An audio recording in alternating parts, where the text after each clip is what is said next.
मुंबईत गेल्या काही वर्षापासून महानगरपालिकेच्या निवडणूक झाल्या नाहीत. प्रशासकांचं माध्यमातून राज्याचे ट्रिपल इंजिन भ्रष्ट सरकार महानगरपालिकेवर राज्य करत आहे.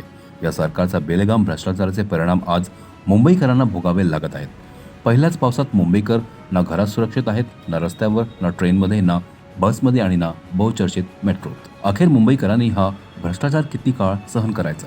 आज शहराची जी परिस्थिती आहे त्याला थेट महायुती सरकार जबाबदार आहे. नमस्कार. पुन्हा एकदा मुंबई महानगरपालिकेच्या भ्रष्टाचारी कारभारामुळे मुंबईकरांना नाहक त्रास सोसावा लागला. आज पुन्हा एकदा पावसामुळे जे आहे ते मुंबईला तुंबवण्याचं काम मुंबई महानगरपालिकेने केलं. आज आपण बघतोय अंधेरी सबवे असेल, चेंबूर असेल, शिव असेल, धारावी असेल, हिंदमाता असेल, अशा विविध ठिकाणी मुंबईमध्ये त्या ठिकाणी पाणी साचलं. त्याचबरोबर रेल्वे स्टेशन्स असतील त्याच्या पटरीमध्ये सुद्धा पाणी साचण्याचं काम झालेलं आहे.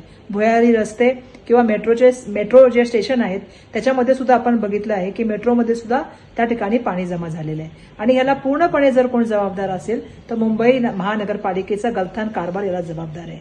मला या ठिकाणी सांगायला पाहिजे की आम्ही मान्सूनपूर्व तयारी संदर्भात विविध प्रश्न त्या ठिकाणी उपस्थित केले. रस्त्याच्या कॉन्क्रिटी संदर्भामध्ये भ्रष्टाचाराबद्दल सातत्याने आम्ही बोलत आहोत. आज ही जबाबदारी जी आहे ते मुंबई महानगरपालिकेला घ्यावीच लागेल. सातत्याने 3 वर्ष मुंबई महानगरपालिकेमध्ये कुठल्याही तऱ्हेचे लोकप्रतिनिधी नाहीयेत आणि त्यामुळे आज आयुक्त असतील, राज्य सरकार आहे, हे त्याला जबाबदार आहे, हे या ठिकाणी आम्हाला सांगावं लागेल. आणि या पूर्ण प्रकरणाची नाले सफाईची आणि रस्त्याच्या संदर्भामधली चौकशी एसीबीच्या माध्यमातून करावी ही मागणी मी पुन्हा एकदा करत आहे. CEN न्यूज देश प्रदेश की ताजा तरीन खबरों के लिए CEN न्यूज को सब्सक्राइब करें और रहें पल पल की खबर से हर पल बाखबर.